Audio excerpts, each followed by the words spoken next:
right.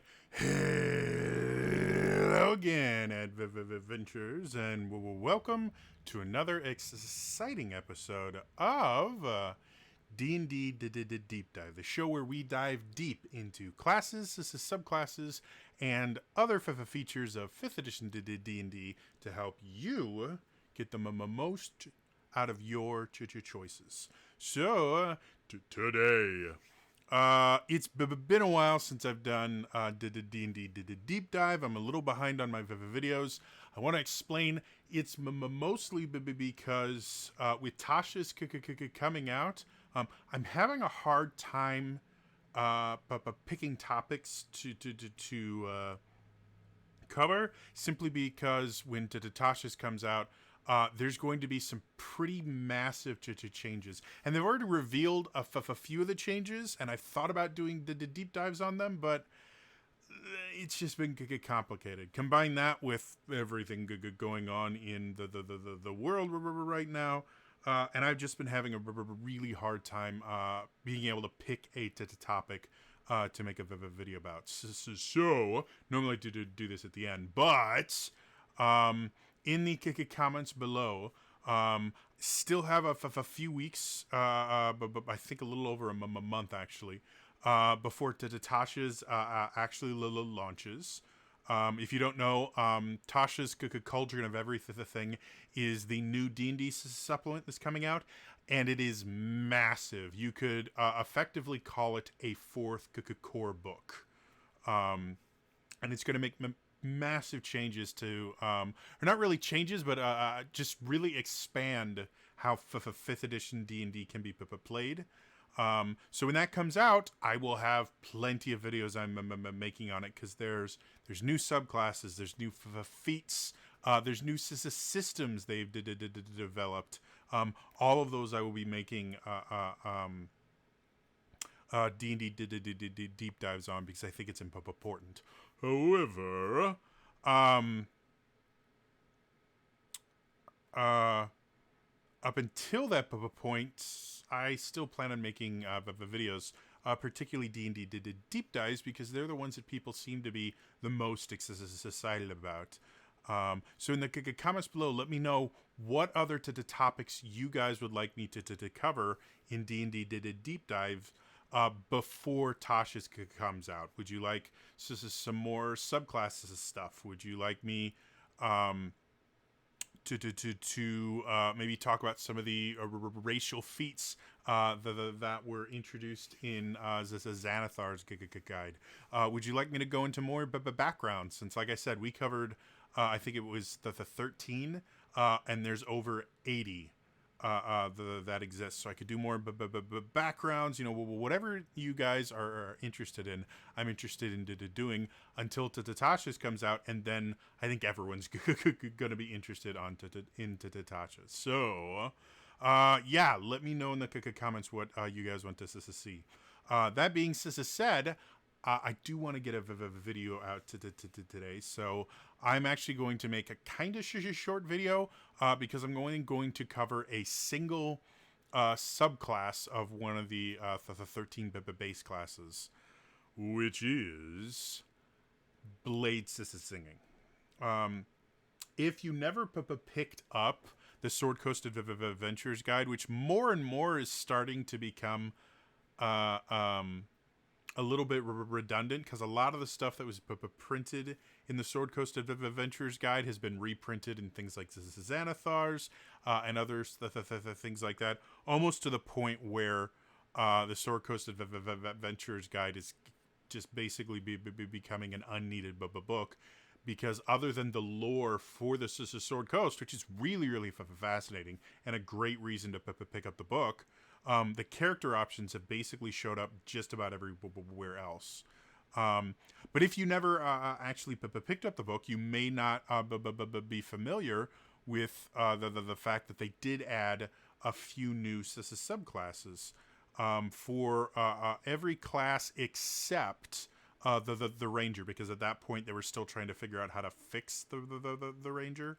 And when Xanathar's finally came out, their new subclasses really did fix a few issues that the ranger had. But blade singing was the wizard subclass that they added, and personally, blade singing is my favorite wizards as a subclass. For a number of reasons. The history of blade singing and the character class is generally called the Bladesinger. Actually started way back in second edition in an Elven supplement for second edition. I believe it was a wizard kit, which in second edition, you didn't have sub classes for the classes. You had what were called kits, and kits. What they did was they changed certain aspects of the base class to work differently. Like a Shadow Dancer kit for the rogue changed how their sneak attack worked. Or I think it was called backstab back then. It changed how that worked. It changed what abilities they got at what levels. So you were technically playing a rogue, but it actually took parts of the rogue class out and replaced them with others. And Bladesinger was a kit that showed up in second edition. And then third edition, it became its own prestige class, which was a thing in second edition where or third edition where as you leveled up, once you hit certain requirements, instead of taking anytime you leveled up, you would decide what class you leveled up into. So let's say you got enough experience for level 2. What would happen is when you were leveling up, you would choose, okay, what class do I want to level up in? And as long as you met the prereqs for that class, you could do it. So if you were a wizard at the first level, you'd be like, I could really use, some martial power. You could pick fighter for your second level class. And there was a lot of rules about how multi-classing worked and favored classes for the various races, and it was remarkably complicated, as was most of the third edition. But Bladesinger was what was called a prestige class, which was a class you couldn't actually take at the first level because it had a bunch of prerequisites that generally required you to get anywhere between like 5th and like 8th level, depending on how optimized you built your character. And most prestige classes were not something you could kind of pick just as you were randomly leveling up. You really did have to plan your character right from level 1 to get to a point where you could be a prestige class, because it required some very specific things. I believe with the Bladesinger, you needed a basic attack bonus of a certain amount, which was a third edition to the thing where melee classes, as they leveled up, they would get what's called a basic attack bonus, which basically just meant it was easier for them to hit with their attacks. It was a number like a +3 or +4 that you would add to your attack roll in addition to everything else you did to do. And then you had to be able to cast spells of, I think, 3rd or 4th level, and then you had to have a certain skill level, because skills, instead of being trained or untrained, every level you would actually pump points into skills. And you had to have performance above a certain level, and I think acrobatics or dodge or something like that above a certain level. And then there's a few feats that you had to have. So it was remarkably complicated, but it's a really cool class. 4th edition, they had Bladesingers. I actually had a 4th edition Bladesinger I played in a very short campaign because it just blew up after a few months, and no one was playing anymore. Bladesinger was kind of an alternate version of a wizard.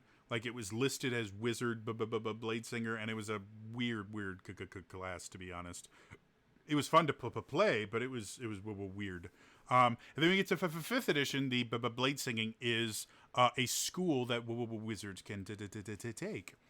And the basic idea of blade singing is an ancient combat art that was created by elves, specifically in Faerunian elves. So Bladesinger itself is very closely tied to the Forgotten Realms, despite the fact that it shows up in other places because it's a really cool class. So blade singing, I believe, is one of the only subclasses that actually has a racial prereq. You have to have some sort of elven heritage in order to be a blade singer.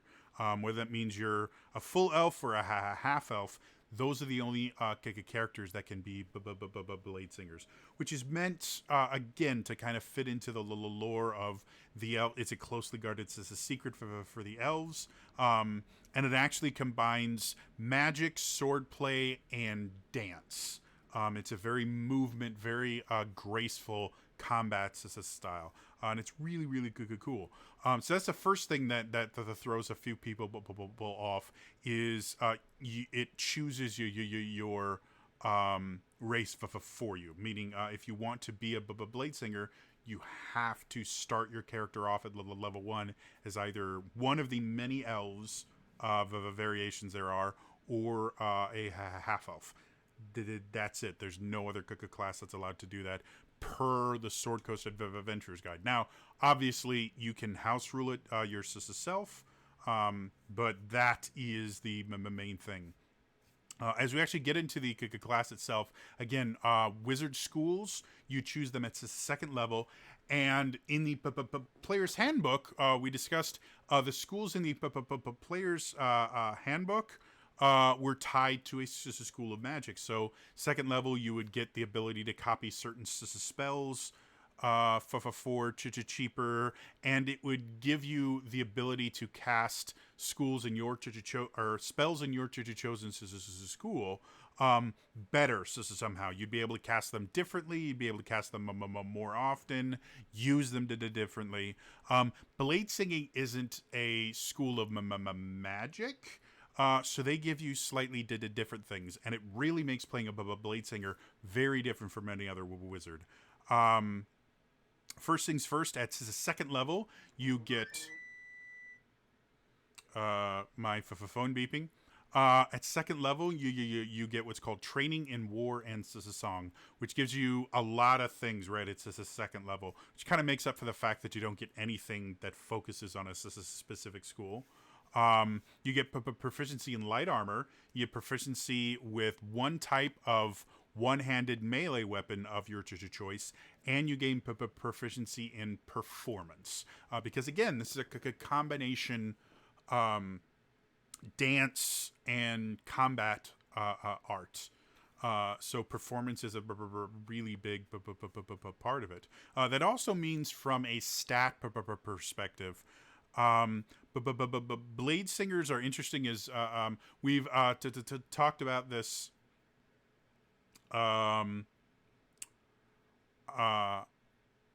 before when we were I believe in the Theros series, where we talk about sad and mad classes. Sad classes single attribute dependent.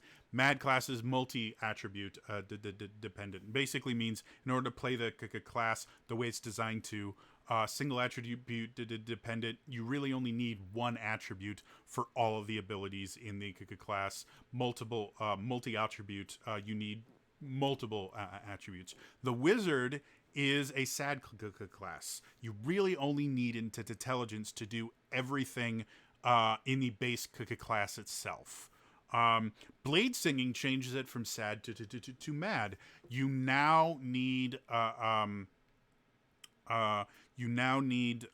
either strength or dexterity, because you're going to be making weapon attack rolls, and it doesn't allow you to use your intelligence to do that. Most people, but again, because it's a very acrobatic kind of fighting style, most people go go the dexterity route, simply because it increases your AC, which is going to be important.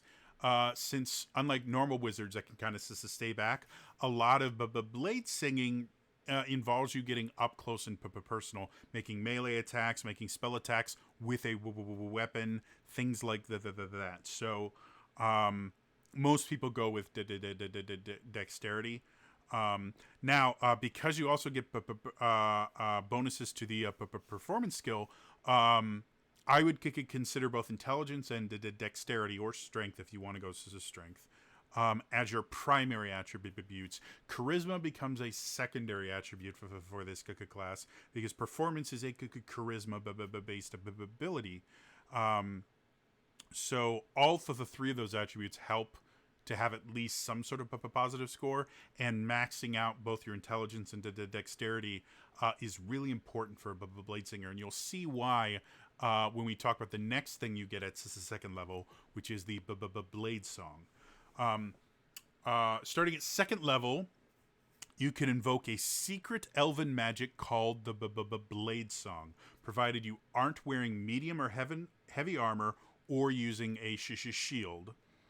And what this is again, it's this very distinct movement style. If you've ever seen, I believe it's called Equilibrium.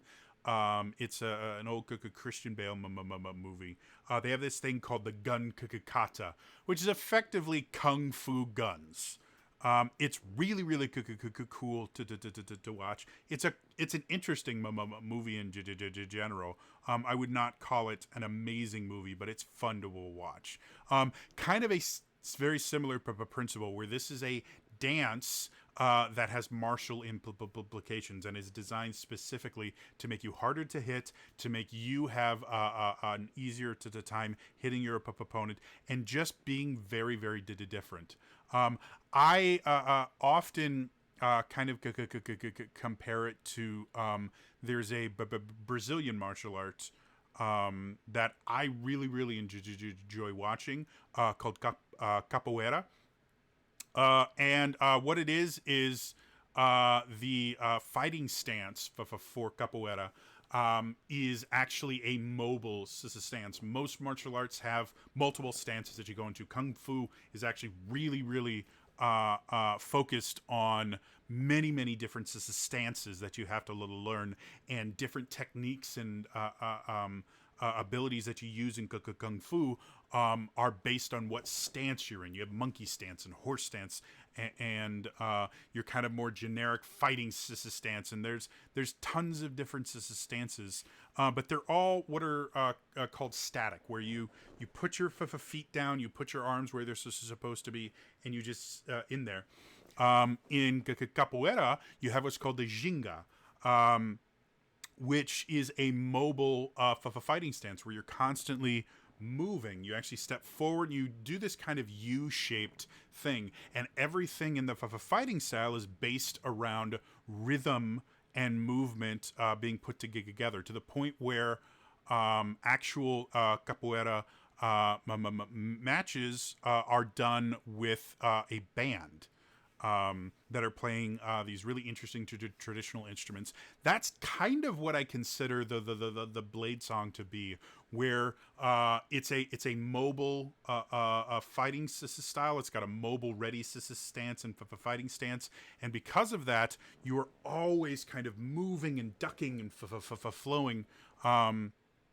So that's kind of what I picture when I think of the Blade Song. When you actually see what it does, however, the visualizations I don't think quite do it justice. So you use a bonus action to start the Blade Song, and it lasts for a minute. Now again, in combat, every round is 6 seconds. So 1 minute of combat is 10 rounds. This effectively means it's extremely rare, to the point where there will be people that will go entire campaigns without ever having combat that lasts more than 10 rounds. So effectively, that means the Blade Song is going to last for the entirety of combat most of the time, almost all of the time. It will end early if you're incapacitated, if you don medium or heavy armor or a shield, or if you use two hands to make an attack with a weapon. So that one-handed melee weapon that you get proficiency with, that's supposed to be your Blade Song weapon. And if you choose a one-handed melee weapon with the versatile property, if you make a versatile attack, you instantly end your blade song. So in general, you don't want to do that. My particular Bladesinger that I played in the Adventure League used a rapier. But they actually have an entire little sidebar they have that talks about the different Bladesinger styles. The cat style focuses on a long sword. The bird style uses axes or hammers. The snake style actually uses a flail or a whip.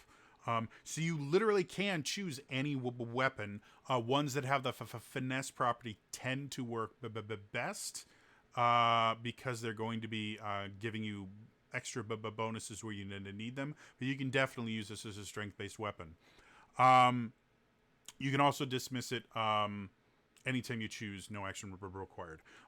When the Blade Song is active, you get a bonus to your AC equal to your intelligence modifier. That's a big deal. Again, most wizards are going to max out their intelligence probably by 8th level because you use intelligence for all your spell casting. So max intelligence means you get a +5 to your AC. When you combine that with the fact that you can wear light armor, so something like studded leather, which starts you at, I want to say 13 ACC, then you add your, even if you only have a 16 dexterity, that brings you up to, because it's +3, so it brings you up to a 16. Add the Blade Song, you're now at 21 armor class at 8th level. That's really, really awesome. You have higher armor class than a paladin with half plate and a shield. So yeah, really, really nice. Your walking speed's increased by 10 feet, which is always good. You have advantage on dexterity acrobatics checks, which for me is kind of weird because this is most definitely a combat focused thing, and there's not that many times I see anyone ever using dexterity acrobatics in the middle of combat. I'm sure there are situations where like you're trying to get to an enemy and you have to walk over something thin or maybe go over difficult terrain or something, and you could use acrobatics. But for the most part, you're using a lot more dex saves than you are dexterity acrobatics checks in combat. And then you gain a bonus to any constitution saving throws you make to maintain your concentration on a spell. This bonus equals your intelligence modifier. So concentration checks are already basically a constitution saving throw. So you add your you do a D20 plus your con mod, and now plus your intelligence mod. It effectively means as you get higher level with Bladesingers, it's very rare that they're going to lose concentration on a spell, especially if you have, I believe it's called the War Wizard feat. I'd have to look it up again. But the feat also gives you benefits to concentration checks. They're really, really tough to break concentration on, which is good for you, bad if your DM is using a Bladesinger against you. And then you can use the Blade Song twice, and you get all expended uses when you finish a short or long rest. So effectively, Bladesingers, for almost every combat, you're going to be going into the Blade Song, which gives you the ability to wade into combat pretty close. It also means that you can use a lot more touch-based spells. At the end of this, I'm actually going to talk about the specific cantrips that were added specifically for Bladesingers in this book. That are all based on melee combat. It even means you can use things like Shadow Blade, which is a spell where you actually create a shadow sword, and then you can make it attacks with it. Yeah. The once you turn on the blade song, because you get it back after a short or long rest, each blade song is going to last for the most part the entirety of combat. There's going to be very few times in combat where you're not going to be using blade song. For the most part, you're just anytime you're in combat, you're going to be using the blade song, which really adds a lot to this particular class. It makes it feel very interesting and very unique compared to other wizards. Because first of all, you have a first turn bonus action that you're almost always going to be using, and even if you're not wading into the thick of things, the extra AC, the extra speed, the bonus to concentration checks are useful to any spellcaster. So jumping forward with the class, we get to 6th level. You get extra attack. It's the same as every other extra attack. You can make 2 melee attacks instead of 1 when you take the attack action. Now, this is a little bit strange, mostly because of the cantrips you can get with this. Yes, the Bladesinger is designed to kind of mix combat and spellcasting, so giving them an extra attack kind of works, especially if you use something like Shadow Blade or any other spell that gives you extra damage anytime you hit an enemy. So that, perfectly fine and interesting. However, again, you are a wizard, and we talked about this in the Theros series. Your subclass should not fight against the base class in how it's designed. Wizards cast spells. They cast a lot of spells. So giving the extra attack is effectively incentivizing you to not cast spells, but instead to attack. So there can be benefits to it, especially at the lower levels. Once you reach around 11th level, you will probably not be using extra attack almost at all, because even your just basic cantrips are going to be more powerful than your attacks, unless you have a very specific weapon that adds damage, like maybe a flame tongue or a frostbrand weapon. Then you kind of have a choice between, do I want to make attacks? Do I want to cast a spell? But for the most part, Bladesinger is going to be using, is going to be casting spells a lot more than they're going to be using only melee attacks. So moving even further, we go to Song of Defense, which is their 10th level of ability. And this one is another thing that just makes Bladesingers really, really hard to get them to break concentration. Effectively, when you take damage, so not when you're hit, but when you actually take damage, you can use your reaction to expend a spell slot, a single spell slot, and reduce that damage to you by an amount equal to 5 times the spell slot's level. That's really big. Again, wizards get the most spell slots of any class. They can regain spent spell slots. Well, I mean, they're full casters, so they get the same amount of spell slots as anyone else. But they can regain spell slots that most other classes can't. And you can reduce the damage you to take by 5 times the spell slot. So a first level spell takes away 5 damage from a single attack, which doesn't sound like much.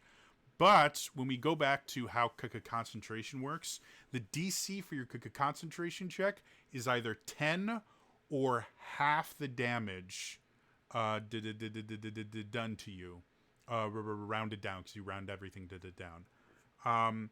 So if somebody does 30 damage to your character in a single attack, your DC is now 15.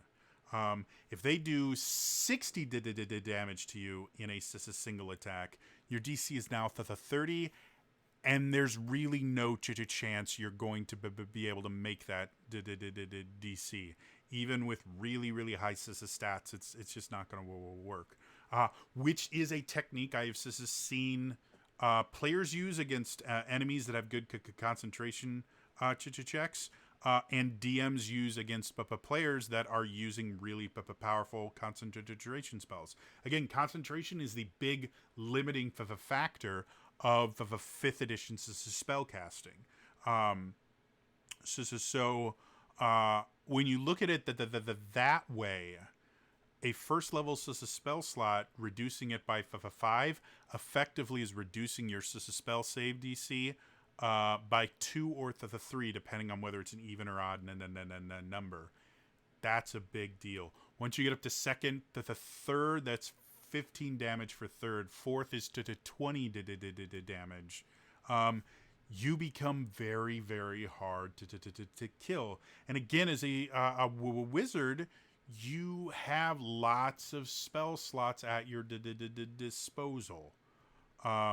And as a Bladesinger, because you're going to be weaving in and out of battle and the things like that, you may not be using all of your spell slots for attack spells like maybe an Evoker wizard would. So this just gives you another use for your spell slots, and it's especially useful for the low-level spell slots because, again, as you get to higher levels, your first and second level spells, you're almost never using. The Bladesinger always has a use for them because even just 5 damage can be the difference between maintaining concentration and losing something really useful like haste, where if you lose concentration on it, you lose a turn. So yeah, Song of Defense is super, super interesting, super, super fun. And then Song of Victory is the 14th level of ability, and it lets you add your intelligence modifier to the damage of your melee weapon attacks while your Blade Song is active. So now we can shift back to that extra attack. It's now a lot more powerful.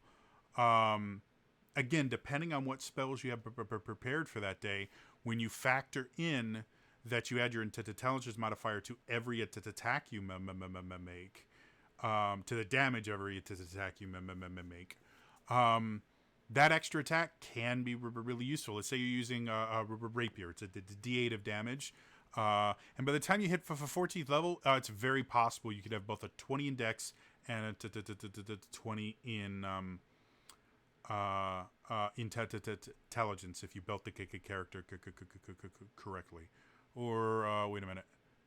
No, you probably have an 18 and a 20. So normally you have a D8 plus 4 for your damage. Now you have a D8 plus 9, meaning 2 attacks would be 2d8 plus 18, which will outclass most first and second level spells and don't require a spell slot. So if you're fighting, lower hit point monsters or things like that, and you're not trying to do area damage, or again, if you're trying to make your opponent make concentration checks, that can be really, really useful for doing that, and you're not wasting your spell slots, which are much better used for other things.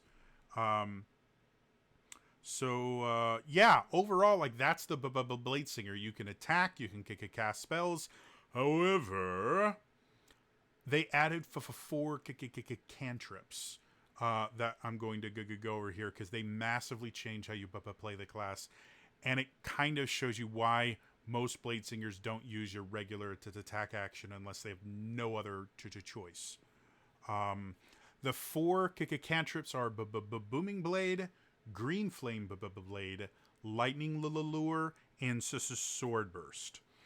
Booming Blade and Green Flame Blade are unique because they require you to make a weapon attack as part of this spell. So a lot of people get confused. They think, well, I've got extra attacks, so that means when I cast Booming Blade, I get to do it twice.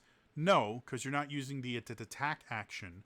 You're using the cast a spell action, and part of casting the spell is making a single weapon attack. So no, you don't get extra attacks with these cantrips. However, like any other cantrip, they get more powerful as you gain levels. Booming Blade basically you hit the target, and it gets this kind of energy field around it. If the target willingly moves before the start of your next turn, it takes 1d8 thunder damage for moving. Now, it does say willingly move, so you can't force the movement. So effectively, if you cast Booming Blade, you make your weapon attack. If you hit it, you do your normal weapon damage, and then if the target moves, it'll take an extra d8 of damage. Now, at 5th level, your just normal melee attack does 1d8 thunder damage in addition to the regular attack. And then if the target moves, it takes 2d8 damage. At 11th level, you do 2d8 extra damage, and it takes 3d8 if it tries to move. 17th level, you do 3d8 extra damage, and it takes 4d8 damage if it tries to move. So you can see how this becomes really, really powerful, because when you're talking about a 3rd level cast, you're doing 3d8 plus, your dex mod damage with just the attack. And if they have to move on their next turn, you're adding additional. You're adding an additional to the 3d8 on the top of that. So it's a really damaging ability, and it's not that hard to put them in a situation where they have to move. Probably the easiest is you go up, you poke them, because your blade song is active. You have super high AC and extra speed. So you go up, you attack them with Booming Blade, and then you retreat. Even if they're able to hit you with an opportunity attack, it's probably not going to do that much, and you can always use your Song of Defense to burn a spell slot and just negate the damage. And then they have no choice but either stay there and do nothing, or move and take extra damage. It's one of the reasons why Booming Blade is probably the most popular cantrip for Bladesingers to take. And the other thing, these spells are not just on the Wizard's spell list. They're also on the Sorcerer and the Warlock's spell list. So if you want to be a Hexblade, you can use Booming Blade really, really effectively. Now, Green Flayed Blade is slightly different. What happens is you make your attack just like Booming Blade, but instead of putting a thing on the enemy that they have to move to explode, you do additional damage equal to your intelligence modifier to a different creature within 5 feet of that. So Green Flame is an area attack kind of spell. And it works this is the same way as Booming Blade, where as it gets more powerful, at 5th level, your initial attack does an extra d8 of fire damage, and then the secondary target takes a d8 plus your spellcasting ability modifier, which again for wizards is intelligence. And then they get higher and higher and higher. I personally like Green Flame Blade more than Booming Blade, just because I like the visual of it, and I like being able to hit multiple targets. But Green Flame Blade takes a little bit more to tactics, because you have to make sure whenever you're attacking a creature, you're attacking a creature. You're attacking a creature with another one and then nearby, so that you can get the most out of this as a spell. Whereas Booming Blade, if you want the most out of the spell, you just have to hope that the enemy moves. Either way, it's a lot of damage pretty quickly, and it just gets more and more and more. And again, you get to use your melee weapon. So theoretically, if you use Shadow Blade, or if you use a Flame Tongue or a Frostbrand, you're making a melee weapon attack. So all the stuff that would happen with a melee weapon attack, the extra damage from a Flame Tongue, the really high damage you get from a Shadow Blade.